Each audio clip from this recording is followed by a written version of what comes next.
Evening, everybody. My name's Tom Rains. I'm the head of the Europe programme here at Chatham House. Thank you all very much for spending election eve with us to discuss what might happen after the election for British foreign policy.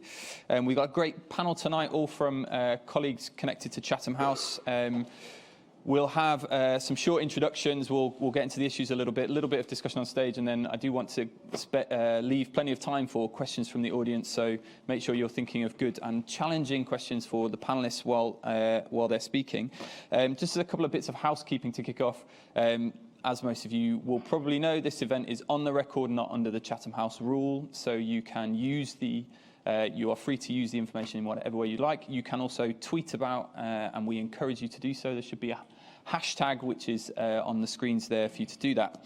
I'm going to quickly introduce the panel, then frame the discussion a little bit with a few of my just brief introductory thoughts. To my left, I'm delighted to have John Casson, who's just joined Chatham House as an Associate Fellow of the Europe programme.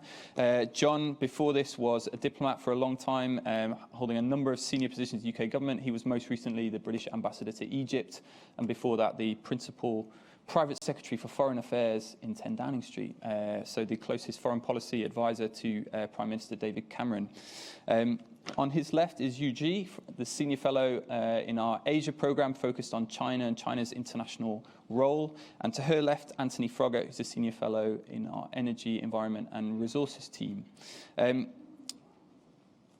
It's my view, and I've written about this over the last couple of weeks, that although we know that in elections foreign policy isn't generally what people vote for, Chatham House members notwithstanding, that these elections matter a lot for the future of the foreign policy of the United Kingdom. I think you can see in the leadership of the two parties some genuine and significant differences in policy, in priorities, in tone, in outlook, in worldview, and those are the sorts of issues that we'd like to explore today. How significant would a foreign policy under the leadership of Jeremy Corbyn be from what we've known over the last period of the Conservative and coalition governments, but more generally in the post-Cold War period? Would this mark something truly different and distinctive? What are the challenges and obstacles that would create? What would it mean for the UK's alliances and relationships with some key partners internationally? I think John might disagree with that, and so I'm going to hand over to him to kick us off and give us his perspective on how significant this election is and what the wider context is for the UK as we potentially leave the European Union. Thank you, Tom. I mean, I don't disagree with it on the face of it. Obviously, if you look at, I don't know if anyone here has actually looked at the party manifestos and what they say about foreign policy. But there are some bright dividing lines drawn, but I just don't think what they say tells us very much about the conduct of what will really matter in British foreign policy after the election. They, in a sense, both the Labour Party manifesto and the Conservative Party manifesto, as I read them, are expressions of the sort of identity politics that's at the core of the wider election campaign. So on the one hand, you've got gestures on the Labour Party side saying that our history is problematic and something to be ashamed of or apologise for to some extent, or reviewed. And on the other hand, the sort of mirror image of that on the Conservative side saying that our history is a glorious one, which we should be defending. And they both sort of offer gestures to particular interest groups, which is all fine insofar as it goes. And they have some boilerplate language about the rules-based international system and other things, but I just don't think that's what's going to matter in terms of Britain's posture in the world and Britain's policy in the world after the election. And I would, thinking about that, I would start with the sort of bald fact that for me, British foreign policy is, as I was brought up to recognise it, came to an end in September 2013, really, at the point where David Cameron made a conscious decision to stop being an activist Prime Minister on foreign policy after he lost the Syria vote in the Commons. And since then, it's very difficult to name an issue on which the UK has made the running in the international space. That's partly because of Brexit, but it's also because of deeper and more systemic challenges. We're dealing with a world in which United States policy no longer sets out to hold the ring for everybody in a predictable way, sending sort of encouraging signals to allies and to others about what the norms are under which we can all operate, which is always something that gave Britain and other American allies a lot of slipstream to follow on in. It's partly about the shift in the balance of power in a more multipolar world, and it's about the absence of both confidence and consensus, I think, across the British political spectrum about what it is that we think we can offer and achieve in terms of shaping the world beyond our borders. And so in a way, I think the policy vacuum is an expression of a fundamental political reality, that there isn't the same consensus behind Britain being an activist power that seeks to try to shape the international space in the way that we used to think about it. So given that, I think who comes into power, who comes into Downing Street especially, but also who comes into the other key roles in the cabinet, will be crucially important. But it will be important in the way those individuals react to, first of all, to events, which always define foreign policy. And we can talk a bit more if people want to ask questions later about what those kind of framing events might be in the next few years. But then fundamentally, for me, is how do we set about repositioning the UK and re-engaging with a more concerted, sustained strategic vision once we know where we're going on Brexit. And just by way of little anecdotal example of this, one of the most recent foreign secretaries I was once stuck in traffic in the back of the car with, and I said, given that all of us in the Foreign Office spend our time trying to make sure you don't do anything different from what we always normally do, what is it that you think you're trying to get us to do to leave behind as your legacy? And this person thought about it a bit and said, well, I really think we should be trying to save the African elephant, and we should be leading on the international illegal wildlife trade. I think it's really important that we get girls into school worldwide. And I suppose that one of these conflicts in this region, we ought to be sort of taking a lead on solving it. And then we had a discussion about whether Palestine or Yemen or Libya or Syria was particularly ripe for British intervention, which I say, I guess, by way of saying that there's been a deficit of strategic thinking, both at the political level, but also in terms of the confidence of officials, not just in the Foreign Office, but across Whitehall, to think clearly about what is the nature of the power we hold, which is not necessarily the nature of the processes that we hold, and we've always known how to pull the levers of certain bits of process. They don't necessarily attach to power and outcomes anyway, but we see lots of actors which are smaller than us by most metrics making more difference because they have a clear-eyed sense of their strategic intent and of the power they hold. And I think we need, whoever comes into government, we're going to need to think about that. And so I would just quickly give you five things that I think will be the defining things to look for. First of all, by far and away, the most important thing for British power and British foreign policy is to be seen to be making a success of our country, which means to be seen to be making a success of Brexit. Because whatever else other people think of us, whether they want to work with us or against us, follow our agenda, come to us for things, transact with us, they will smell the power of success, economic success, Brexit success, or its opposite. If we look like we're in a mess, the rest of our foreign policy becomes very hard to conduct. So making a success of our country in Brexit terms is one. Secondly, I think we need to rebuild the brand. We have confused the brand. Are we an open country which aspires to set an example and to stand up for a certain type of norms and a certain type of influence, which is seen in our everything from our visa policy to our investment approaches to the way our universities conduct themselves. It's not just about foreign policy statements, and I think we need to find our way back to a clearer narrative about what does Britain stand for in the world, what is our offer, what is our point of attraction, and what is our argument to others about what makes for the most successful way of organising the world. Thirdly, I think we'll need to be much more ruthless in thinking about and aligning British power to to a more clear focused and stated sense of what our strategic objective is.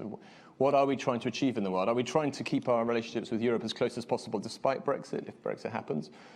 Or are we trying to position ourselves as the sort of the best friend of the emerging powers? Are we trying to maintain, for as long as we can, the umbrella of an American-led world and a transatlantic alliance? This fundamental sense of where we get our leverage in the world needs to be clear. And then everything from our visa policy to our development policy to who we choose to do our military exercises with to how we incentivize our universities to partner internationally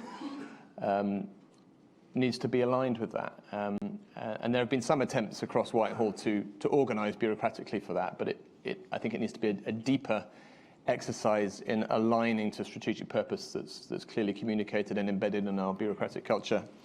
And the final two are, one is to, I think we need to have a clearer conversation and a clearer consensus about what kind of world it is that we think is best for Britain and best for everyone else in the world. And I think for me that means going back to a sense of generational, what I would call a transformational agenda. In other words, that Britain should position itself in the world as being the country that holds a lot of the kind of goods that people would love to have in terms of education, in terms of creative industries, in terms of a research base, in terms of an open and flourishing multicultural capital city. We want to deploy that power and share that power with others to achieve that same kind of flourishing, which is by investing in human capital for human flourishing, and that makes for the healthier societies for us to engage with in foreign policy over the generational perspective. But we have to set that and stick at it for a generation, not change our minds every time the next wave of Arab Spring blows through or is crushed or whatever else it is. And finally, the final thing is the Prime Minister needs to be on the telephone a lot and travel a lot and needs to see a big part of their job as having relationships with foreign leaders for the sake of relationships with foreign leaders. And I think since Tony Blair, and perhaps since Gordon Brown, we haven't really had a Prime Minister who had the capacity and the appetite to see a fundamental slice of their job as being investing in those political relationships which are fundamental, and it's cost us in terms of our foreign policy outcomes.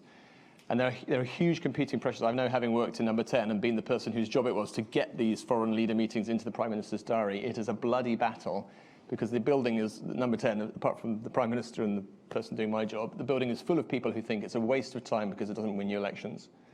But in terms of the national interest, we need a Prime Minister who thinks that building trust and building understanding and building an ability to see the world from other people's perspectives and find the point of convergence is a fundamental point of their existence, is really important. And we only know once people get into the job, but at the moment it's not clear to me that we have someone like that on offer. Thank you very much, John. Very interesting, thought-provoking comments. Can I just ask you one quick question? I don't want to delay the debate, but I was provoked by UK foreign policy coming to an end in September 2013. I suppose my flip side would be to say, why do you think that the sort of Jeremy Corbyn critique of foreign policy adventurism has the resonance it does?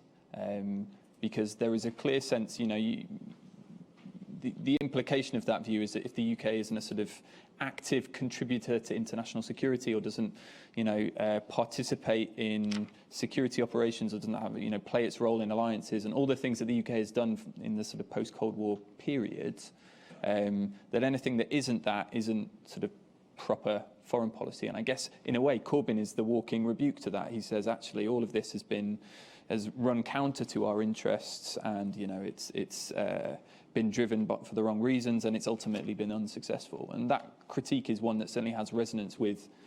I think it's an important factor in his success within the Labour Party in particular, but I think it has a wider resonance. And do you think that the sort of, I don't want to use the term foreign policy establishment, but I have done, is sort of reflective enough on some of those failures of the last sort of 10, 15 years? Yeah, so when I said British foreign policy came to an end, there wasn't a sort of lament for the world of interventionism and liberal intervention. I think in a sense that is partly a result of the catastrophe that the Iraq intervention was, and I didn't like it at the time and I don't like it now. and it's interesting being in number 10 during the Libya episode, because you could see these people were profoundly influenced by trying to learn the lessons of the past, and you could see a clash between two different camps. There was a group of people the Whitehall officials, who were basically scarred forever, and for whom the Iraq episode was carved on their hearts, and for whom the main purpose of life was never to have something like that again. And we're very cautious about Britain involving itself in the Arab Spring. And on the other hand, you had the people who were formed by their experience being in Conservative Central Office and in Conservative High Command during the Balkans episode, and for them, standing aside while bloodshed happens in our neighbourhood is something that should never be allowed to happen again. And the Libya policy was fought out between those two instincts. So I'm not making an argument to say we should go back to be a country that wants to intervene everywhere. I'm simply saying, because of the breakdown of the consensus, which was more nuanced by 2013 about where could we get purchase on Syria and so on. If you ask people in the Foreign Office now what's our biggest foreign policy achievement in recent years, they say, well, we managed to get lots of countries to expel Russian diplomats after the Salisbury incident, which was welcome and surpassed people's expectations, I think, but it doesn't amount to a proactive foreign policy strategy. And so I'm not trying to take sides on what kind of foreign policy it should be. I mean, I suppose my worry about a Jeremy Corbyn policy would be that it would be strong on gestures, but weak on what I'm talking about, which is, do we have a cold-eyed sense of what our power really is? I think we have power that we don't recognise. When I was in Egypt, we had things that Egyptians looked to as world-class and genuinely appealing and genuinely important, and really respected and admired, but we don't deploy them as tools of national policy. The things we keep pulling on are our ability to do resolutions in New York, or make statements, go to make E3 statements in Brussels and so on. Don't particularly pull on anything real. So I think it's just a sense of, let's have a more realistic, but optimistic and hopeful sense of neither hand-wringing about our decline nor a sort of nostalgic sense that we should continue to be able to do whatever we want, but a clear-eyed sense of where is it that Britain has stuff that's uniquely valuable that we can then use to sustained effect over a number of years to get things done that we need to do. Fascinating. It's sort of a good point to segue, thinking about the extent of Britain's power and influence, to focus a little bit on relations with China, and a little bit where the UK will find itself between a deteriorating China-US relationship. Right, thank you so much, Tom, for having me. Good evening, ladies and gentlemen. Delighted to be here. I lived in this country in the last 17 years, and actually for the first time, I've heard of the word of China being mentioned in this general election. So it comes as an extreme surprise to me. Just to explain to you a little bit history lessons in here. So China's rise in the last 10 years or so in this country being considered as a generally could potentially economically benefit to this country, only if, this is a big if, only if the British government will be able to handle the highs and lows when they come to dealing with China politically. So I think that old dilemma still remain in here. But given the recent years, given what's the bigger background of the US-China strategic competition happening, and the UK ultimately have to stand in between and then try to make some kind of sounded and calm choice on what UK want to do. So I think the general line for the next British Prime Minister would be very clear. Still, China's economic rise would benefit to the British economy, if possible, but also with more cautious tone on how are we going to observe the Chinese investments in this country, and also to what extent and how are we going to handle the enormous influence China would have present in everyday life for the British society. So I think that's really the challenge for the next British Prime Minister. Now, when it comes to seeing this view from Beijing, I think Beijing made very clear, irrespective of Brexit or not Brexit, firstly, UK is still going to serve as a safe and secure home for the Chinese investment, and also the way how China be able to acquire technologies and a long-lasting brand with those British brands with enormous values.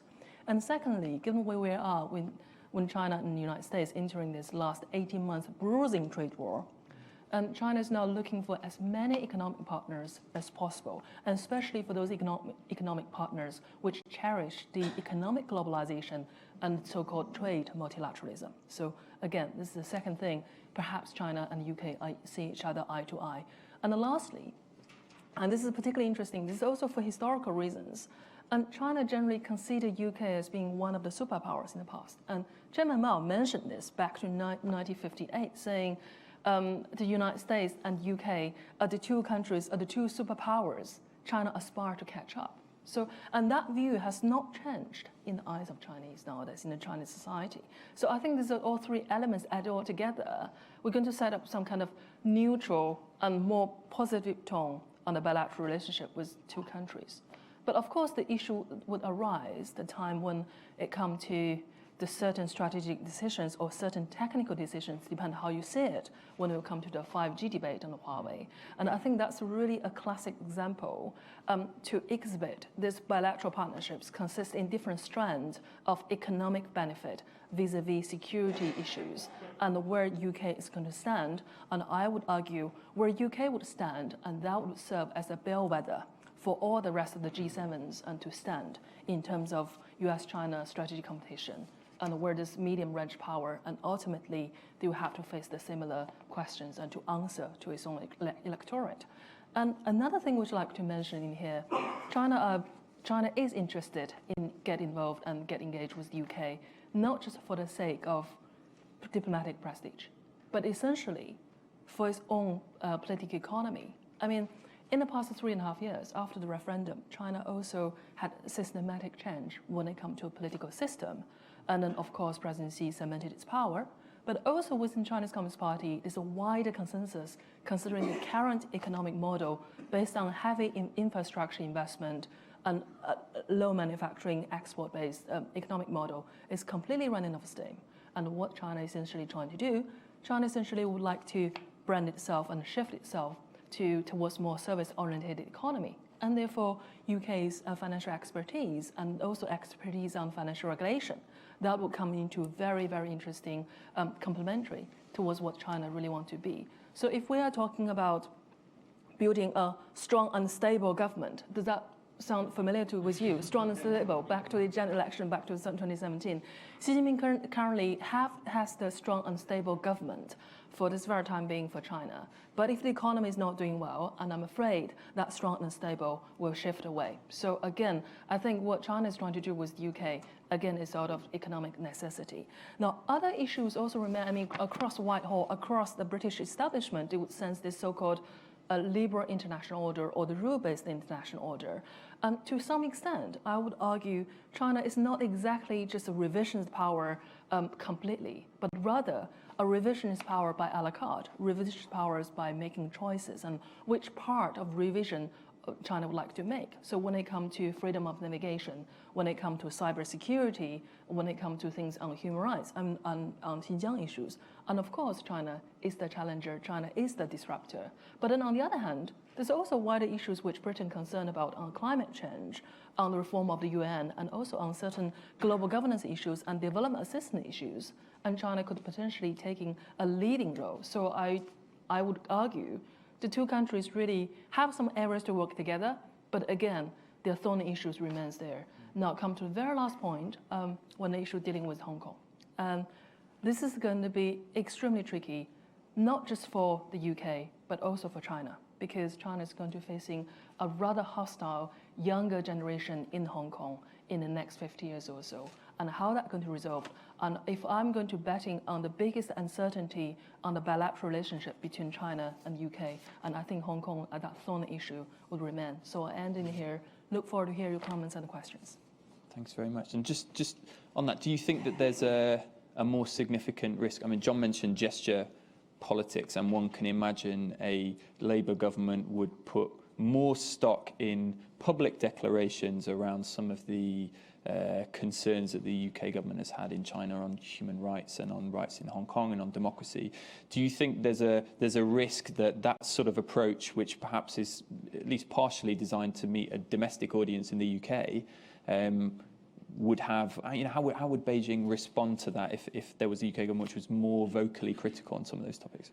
I think that certainly would pose us uncertainty. I mean, given what Jeremy Corbyn advocated for, and also part of, if we are having plenty of Chinese investment in this country, is this country prepared to have a proper regulatory framework, and firstly to guarantee the labor rights, and also is this country have a proper framework for the foreign investors guarantee the environmental standard? And these are two things that I'm sure Labour government will be advocating for it, for certainly. And also when it comes to human rights, of course Labour government will do whatever they can to hoping this change happen in China. But however, I would like to draw your attention is it's very hard to change the world's largest political party. So Labour government may do whatever they wish, but I think China will just carry forward to do what it has to do. The Chinese Communist Party isn't looking to Jeremy Corbyn for advice on reform. They did have a handshake in the state banquet. Yes, they did. Yes. Yeah, absolutely. Thanks very much, Zoe. Fascinating comments. Anthony, perhaps I could just turn to you now. Your work focuses on politics of energy and climate change. It's obviously a huge year for international action on climate change next year, which the UK is going to be or should be at the centre of things. How do you see the next year playing out, and how might the election change that? Yes, thank you, and good evening, everyone. So, I mean, I guess following on from the great issue about elephants' tusks and Foreign Office questions, so the climate change. I mean, I guess if you look at the manifestos, there isn't a huge difference between the major parties, or I would argue that there isn't. I mean, in terms of what's happened over the last year, you've seen climate change significantly change in terms of the public debate, in terms of the political debate, and obviously Theresa May introducing at relatively rapid pace the sort of net zero target, so in June of this year.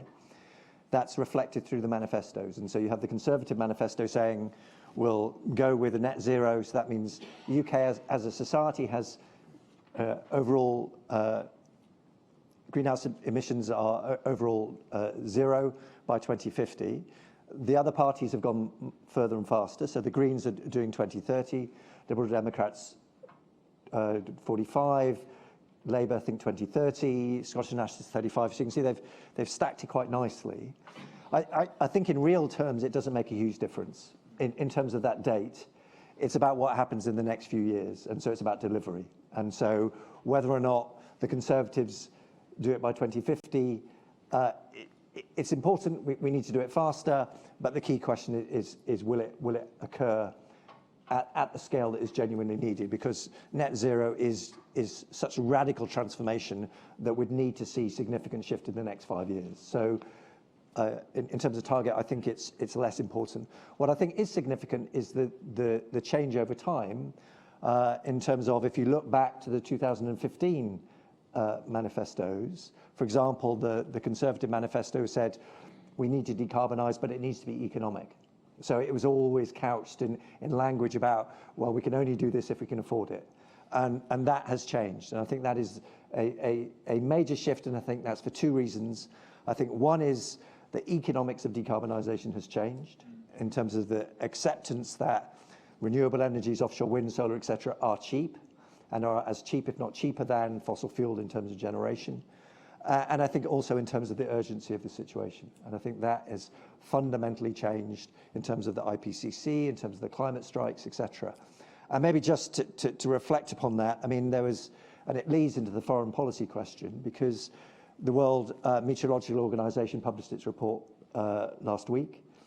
And if we look at it from a foreign policy perspective, two figures jump out at me. One is they said that in the first half of 2019, there was 10 million displaced people, additional misplaced people, 7 million of which were to do with meteorological conditions.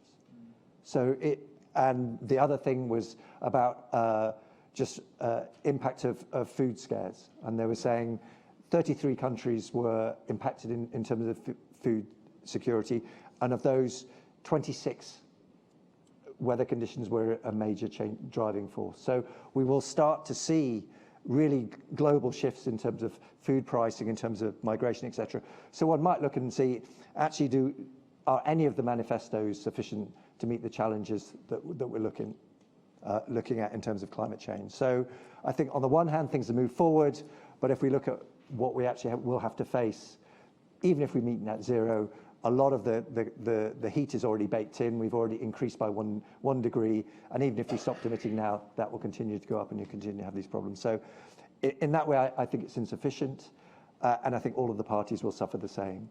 In terms of the sort of optimism, yes, the UK is hosting the next big climate summit. So this week is in Madrid.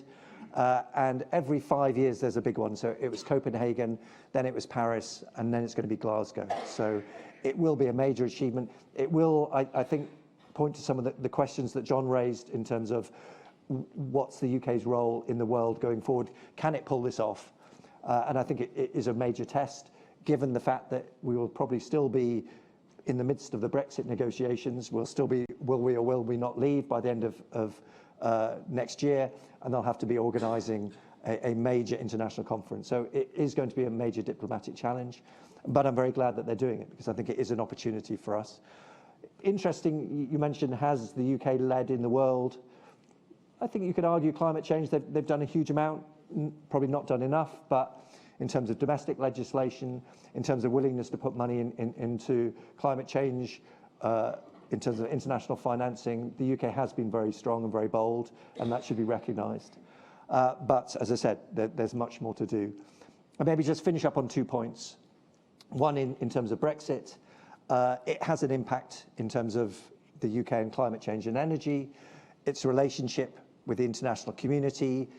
Currently, we have our contribution is done within the EU. As we leave, what will that look like? What impact does that have on the EU? I mean, that's the other big question. The UK has been a driver of climate change policy in a positive way within the EU. As we leave, will it roll back? Looks not likely. In terms of the Green New Deal that was announced by the Commission today is very strong. But I think that dynamic is important to look at. Also, what it means for our energy relationship with the neighbours. We obviously export energy and electricity from our neighbours. How will that change is really important. And also then the future relationship on energy, a lot of that's done through the EU. And maybe just my final point is not mentioned in the manifestos, but trailed today in the Financial Times and other places, is the question about the future relationship of the future role or existence of DFID. Department for International Development is important for development issues. It's absolutely crucial for many environmental issues. That being, if that's moved into the Foreign Office, does that become a lot of that ODI money? Is it morphed into something that's more about business and gaining foreign contracts rather than maybe some of the key deliveries that is currently the place? So I would flag that as something that I don't think the Labour government is intending to do. Whether or not the Conservative government will have to see, but I think it would be a significant impact in terms of environment. Thanks, Anthony. Really interesting comments. I'm going to not ask any more questions of the panel because I've already taken up too much time doing that, I think. So I'd like to go out to the audience and get questions from all of you. Please try and keep your questions relatively short and to the point, and then that's easier for the panel to engage with. There's so many issues that we haven't yet talked about. We haven't really talked much about sort of Russia or some other security issues beyond the comment around Skripal. There's lots of other issues in the Middle East that we could discuss around. We haven't talked too much about the relations with the US under Trump and how that's a factor that sort of might change the calculation for the UK over the next 5 years if there's a second term of the Trump administration. So there's lots of different issues. I would encourage you to raise new things as well as to respond to what the panel have said. So I've got a question here. Yeah. Kate Haste, I'm a Chatham House member. The biggest and pressing issue at the moment is Brexit.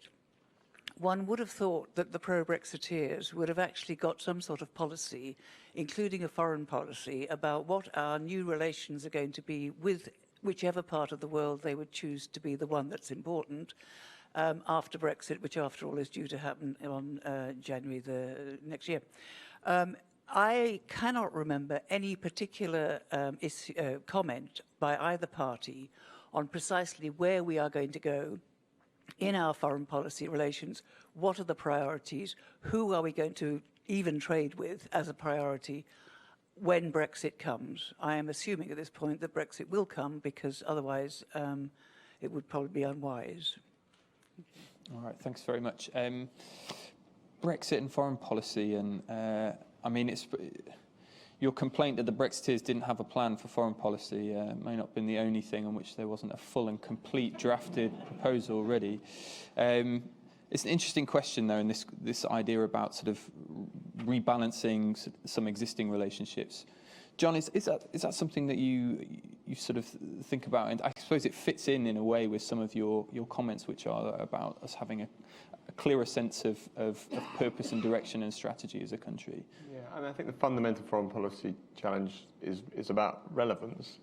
You know, how do I feel like I was very parochial when I spoke, listening to my colleagues here, and we've got a world of some planetary issues and some big international system issues. Are we entering into a world of US-China competition, or some new way of convening an international order, and then some big regional issues? A new Middle East is coming to birth after 100 years of the Sykes-Picot system, and the question is how do we make ourselves relevant? I think the evidence recently has been a bit haphazard. You know, for example, you had Boris Johnson making speeches about the cult of the strongman and wanting to stand up to human rights abusers in certain situations, and then in other situations popping up and sending contradictory signals to that. And I think what will happen in reality is that stuff will be worked out in the end, primarily through the lens of the Brexit trade negotiations. That's going to be such an overwhelming priority for our country that everything else would probably, for the medium term, have to become a function of how we're getting that done, I would guess. It's a really interesting question, actually, which hasn't got that much attention, which is how will having an independent trade policy affect our foreign policy? How will it shape our relations, particularly with emerging powers? Can I just ask you, Cherry, from China's perspective, do you think, how optimistic can you be about changing that or enhancing, from a UK perspective, the trade relationship with China, given there are so many other complex issues around level playing field, around intellectual property, around market access? How ambitious can the UK be, and what sort of strings attached to that might there be? Well, I think UK can be quite ambitious in this case. Partially it's because the particular structure of the British economy. I mean, I did remember while UK was being one of the major proponents within the European Union agreed to granting China market economy status. And the reason why is because the Chinese economy by no way is in the same competition level as the British economy, because one is very much service oriented and the other one is very much manufacturing export driven. So this potentially posing a very positive note. But however, I think Beijing is quite cautious in the last 3.5 years or so, just considering Beijing could not really negotiate a proper trade deal or investment agreement until they would know the landscape between the European Union and the UK is clear. I mean, I think that would be really a major concern for not just China, but also for Japan, for many other trading partners in the world. They have to know what is the packing order first, and in order to negotiate whatever they could negotiate on the country-specific level. But what I'm really more interested in is to look into whether UK and China could potentially negotiate a bilateral investment agreement. And that's where, when it comes to talking about investment regulation, when it comes to labor's right, and when it comes to whether Chinese investment could safely and soundly live in this country, or something to do with national security, I think two sides really have to put in their agenda very clearly on the table to talk to each other, rather than just saying everything's nice and rosy, but underneath we've got so many problems. Thanks very much. There's a question here. Hi, good evening. Roda from the UAE Embassy. My question is about the implication of the foreign policies of one of the parties, I don't know if it's going to be Labour or Conservative, toward the Middle East and Gulf countries. What do you think the major changes that we're going to see on their foreign policies? Thank you. Thanks very much. John, I might turn to you on this, having spent a lot of your career working on the Middle East. There are certainly some things which are quite prominent in the Labour Manifesto, for example, around arms sales, which has been a sort of important dimension of our relationship as a country with some Gulf states. How significant do you think a change might be? Yeah, I mean, I think the Labour Party manifesto says that they'll suspend arms sales to Saudi Arabia. Suspend arms sales which could be used in the Yemen conflict. Right. And also a root and branch reform of the entire arms export regime. Yeah. And you might also expect Jeremy Corbyn to take a different approach to the Arab-Israel conflict, particularly given his track record. You might well expect that. I mean, I go back to the general point I was making, that the fundamental challenge is less that sort of calibration of values versus interests, or you're sort of on the right or the left of the foreign policy debate, and it's about relevance. And in the Arab world, I think there's a question of relevance, or a kind of vacuum of in Western engagement in general from the Europeans as a whole, and to some extent from the United States, although obviously the United States is a major factor as well. But I think what you're seeing in the region at the moment is a lot of actors like Turkey, like the Emirates, like Saudi, like Iran, like Russia, taking more of a lead and also being more disruptive as spoilers, because there isn't an overarching framework to align to. I think that, the question for all of us is if we wish to sort of recover Western relevance, how do we get back to it? Because we could have a spat with Saudi over arms sales, and we could have a spat with Israel over Gaza, which would consume a lot of political oxygen in the Foreign Office and in foreign ministries in the region, but they wouldn't equate to relevance. I think this is where I talk about needing to be clear-eyed about what it is we want to achieve and what levers we have to get there. You can make a lot of political fuss, but it's not necessarily the same thing as making a kind of contribution. Thanks very much. There's a lot of different hands I've seen. There's somebody at the front here. There's a question there, and then I'll try and redistribute to the back of the room. Yeah, just here. Hilda Rapp, Centre for National Peace Building, and a member of Chatham House. I think there's a sort of underlying structure underneath all your three contributions, which has to do with focusing our minds, perhaps because climate change is the ultimate, at the moment, multiplier for everything, of the kind of relationship between ethics, economics, and human security. And if that doesn't underlie anyone's foreign policy, we are having real problems. And I think China, in a way, has articulated that quite well for themselves because of the 5,000 years of kind of history and the Confucian sort of backbone to their thinking. So I'd be very interested to hear, particularly from you about that, but from all of you about how you think about that. Thank you. Thanks. I'm not sure that there's quite the same level of long-term thinking in the UK system as you're implying there is in the Chinese one. I think this gets to quite a lot of your points, John, about having a sort of longer-term sense of direction and purpose and strategy. Anthony, do you have thoughts about that in a climate context, about our capacity to think over the long term and make these sorts of systemic changes to how our economy works to meet this international challenge? Well, I mean, it's clear that that's what, the government is trying to do, and governments are trying to do around the world, is by creating a 2050 target. They're saying this is our long-term direction. Along that road, along that way, you need to have milestones to ensure that you can measure it on delivery. And maybe it's the same in terms of foreign policy, is being clearer in terms of where you want to be 50 years from now, and what are the steps that you want to take it. But I would agree in terms of you saying the overarching framework is climate change. If we don't get this right, then actually everything changes in terms of domestic economy, in terms of relationship with other countries, in terms of where you get resources from. So it at least from my perspective, it needs to be the central framework for not just domestic policy, but and not just sort of climate policy, but overarching framework policy for governments in general. It is one thing that the Liberal Democrats, I think, have put forward in their manifesto, is that there be a special it's either a cabinet committee or a special minister responsible for ensuring that climate change delivery occurs across the whole of government rather than just in certain ministries. Thanks. So there's one question here, one there, and then we'll go to that. Thank you. Thank you. I have a question, I guess, mainly for John, but for everybody in the panel.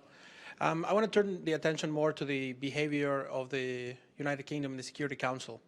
So particularly, I would like to ask, based on the preliminary information that we have from the manifestos and so on, how would you think a Labour government would behave in the Security Council, particularly with respect to the deployment and downsizing of peacekeeping operations? Thanks very much. Could you just introduce yourself? Oh, sorry. My name is Diego Salama. I'm from the United Nations University. Thank you. So on the UN, John, specific question on the UN. I think I'm right in saying the Labour Party manifesto contains a commitment to significantly increase funding, I think, support 100 million or so for peacekeeping. For UN peacekeeping operations. So I think the Labour government would have an instinct, a sort of a pro-UN multilateralist instinct. But I think any British government will tend. It's in the DNA of the Foreign Office to look to the Security Council as a place where we have an asset there which we've inherited that somewhat extends beyond our current place in the world pecking order. And so I think there's always an instinct to lean into multilateral operations, and I think one of the reasons why we've struggled for relevance in recent years is that the Security Council's not really been able to take any collective decisions on the key issues. So I think there would be an instinct, particularly Labour, but both to use the UN as far as it's possible to do so. But that does raise the wider question of how do we manage the international space so that there's a basis for collaborating, particularly with Russia in the Security Council again. There is a sort of slight dissonance between the sort of Corbyn Labour view, which is very against the use of force except when it's used by UN peacekeepers under a system which contains a Russian veto, but quite against the use of force in other contexts to support decisions made by that body. I think it would be fair to say. Anyway, maybe others will disagree. There's a question here at the front. Thank you very much. Charles Emerson. I've got two questions. The first to John. You raised the importance of long-term thinking, but rather depressingly suggested that neither of the prospective candidates for Prime Minister is likely to provide very much. Jeremy Corbyn might go towards gesture politics, perhaps, and is quite sceptical of the use of British power and influence. And Boris Johnson, perhaps, if there are trade negotiations with the United States, will be forced to essentially follow Donald Trump's lead. Given that, is there within the Foreign Office, within the foreign policy establishment, so-called, is there an ability, sort of endogenously within that organisation or that set of organisations, to develop a strategic narrative for the UK? Or are we simply living in a world where, bereft of political leadership, we just have to sort of wait it out?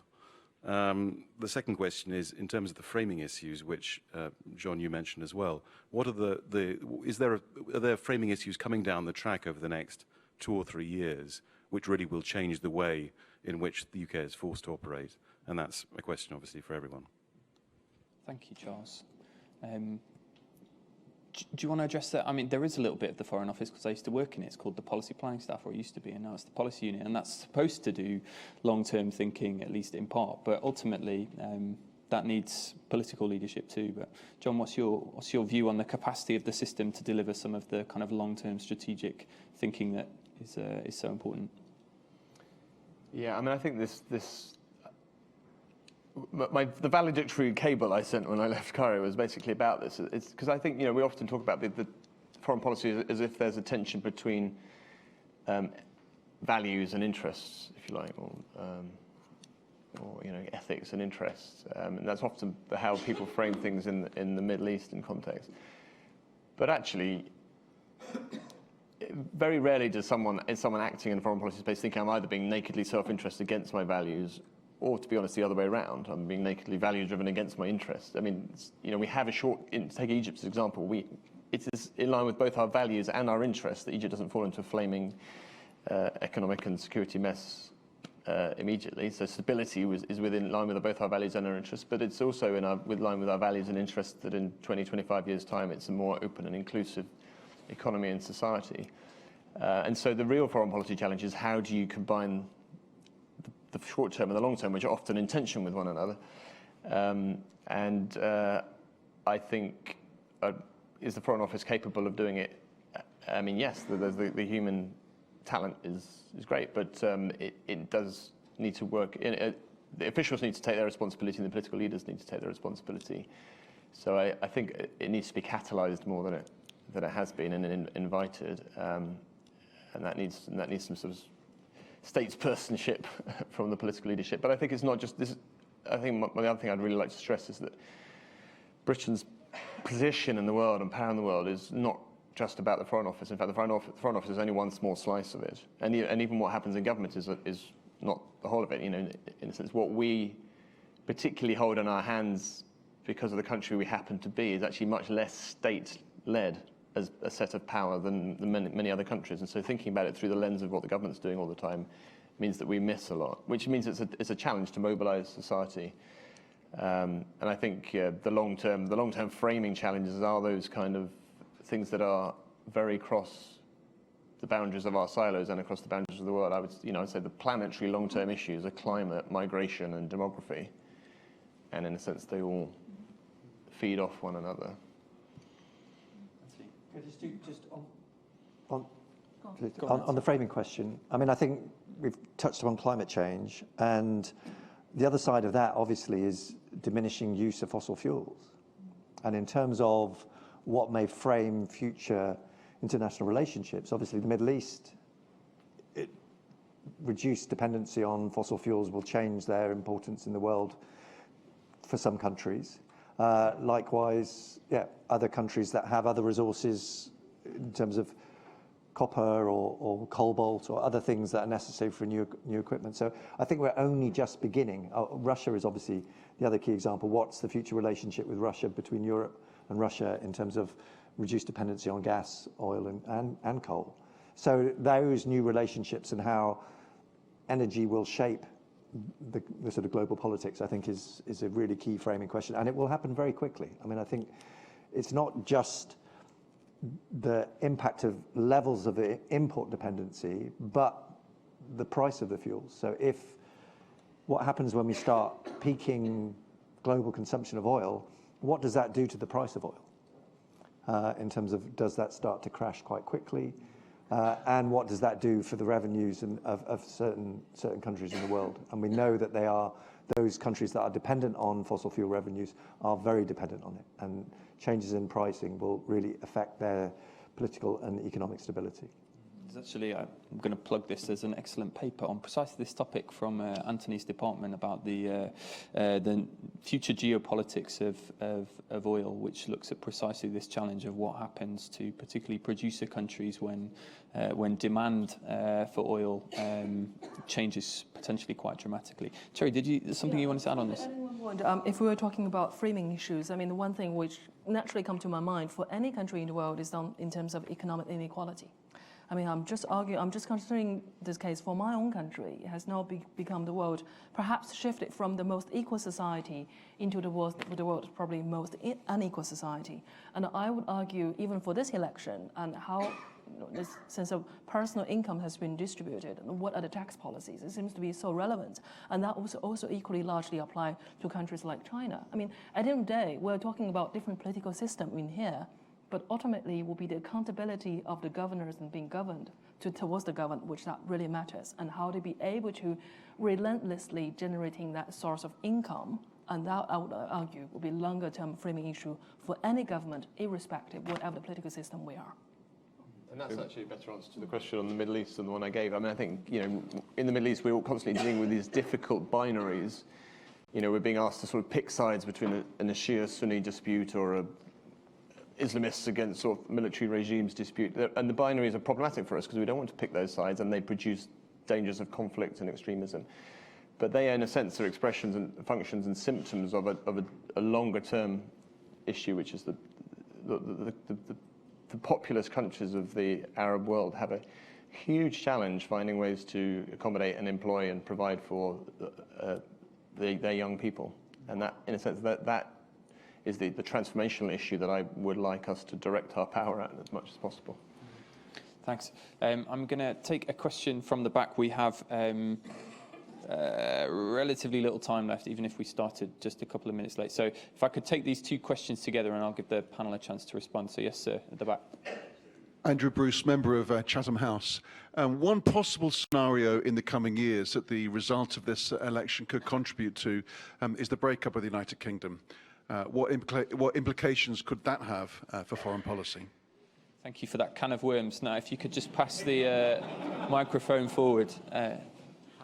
Shao from China. Just a quick question. What's your prediction about the election? Who will win? And are we going to see any black swans? Or after the election, do you think people on the other side of the Atlantic will send a telegram of congratulations? All right. So will the country stay together and who'll win the election? Two small topics on which to finish. Now, I suppose you know, we don't need to do too much psephology here, but I would be interested. I think this question about the continuation of the United Kingdom in its current form is a very relevant one, not least because were Scotland to become independent or Northern Ireland to become part of a unified Ireland, that would be another massive constitutional challenge, which would probably make us a more inward-looking, distracted country rather than an outward-looking, focused one. Do you have? I don't know who unfairly to start with on those last couple of questions, but Anthony, I'm going to start with you just to say, do you think that's the sort of issue that would Scottish independence, for example, or you know the continuation of the UK in its current form? Do you think that's the sort of thing that really makes a difference in the sort of climate, energy, kind of social, economic transformation space? Well, if the vote's next year, it would be interesting in terms of Scotland hosting an international summit very soon after its existence. Anyway, I'm sure London would be very cross that. Sure, it'll take a while to negotiate. Yeah, but anyway, it will certainly change the dynamic in terms of the role of subnational governments in the negotiations. I mean, I think it's what's interesting. Maybe the only comment I'd make is in terms of Brexit. What we see in Northern Ireland, and again, maybe just from the area that I know best in terms of energy and climate, is a very different relationship between the north of Ireland and the rest of the GB in terms of the market, in terms of the future relationship. And so I think that I would say that sows the seeds for a potential move away in terms of United Ireland. And I think that does diminish, or it may well mean that the UK looks inward again in the same way that Brexit has. And again, there's lots of other challenges that I think are much more important globally and for the UK in terms of some of the ones that we've touched upon today.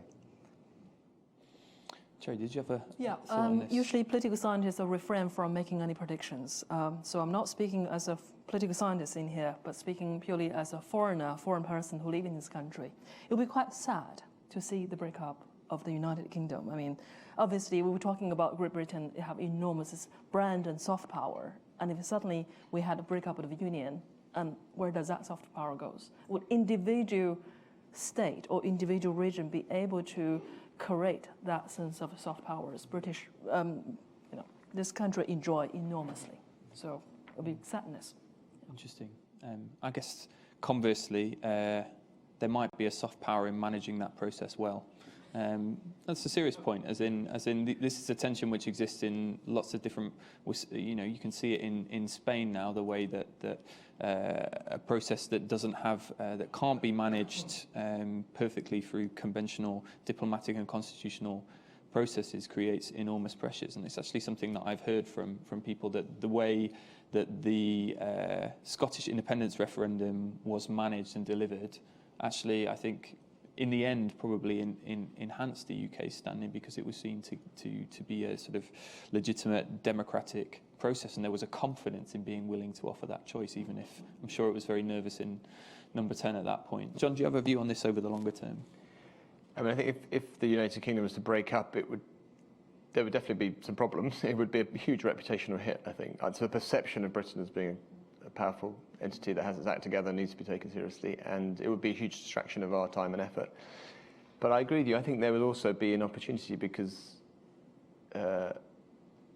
in a way, one of the things I think Britain ought to see itself as offering the world is demonstrating how to disagree well in a world in which we're increasingly thrown together through globalization and information and everything else. And in response, people are asserting identity. And Brexit is one function of the challenge that poses for the nation state. How do you preserve the nation state that's on the one hand weakened by globalization but wants to assert its identity? Whether or not you're in or out of the EU, or 4 countries or 2 countries or 1 country in the UK, that problem still remains. And figuring out how we live alongside each other, bound together, and yet preserving our distinctiveness is a challenge for every country, and I think Britain has the opportunity to model something good. And in terms of predictions of election results, I think ambassadors are always under pressure to predict elections. I can remember I was the chief of staff to the ambassador in Washington during the Bush-Gore election in 2000, and I can remember people from Number 10 ringing him up and teasing him that he hadn't made his prediction yet. You'll remember this election was a dead heat. Is it going to be Bush or is it going to be Gore? And in the end, the political officer in the embassy predicted that Bush would win and claimed that he got it right. The ambassador predicted that Gore would win, who got the most votes in the popular vote, and the ambassador claimed he got it right. And I think ambassadorial predictions are basically entirely worthless. Yeah, okay, let's have a little, let's do a little experiment in participation here. Who thinks there's going to be a Conservative majority? Okay, that's probably a majority. Who thinks there's going to be a hung parliament? Who sees the Lib Dems sweeping to power in an unexpected pincer move across the country? Not a brave soul in sight. Okay. I think learning to disagree well is a lovely message to end on the night before an election. So I'm going to draw things to a close there. I want to say a big thank you to the panel. Big thank you to all for coming and for your questions and contributions. Sorry I didn't manage to get everybody's questions in. This will not be the last discussion that we have here about UK foreign policy, UK power, all of these issues. Big year coming up, and this is one of the reasons why John is joining us as an Associate Fellow, because we want to talk about these issues more. So please come and join us in the future, and thank you for coming.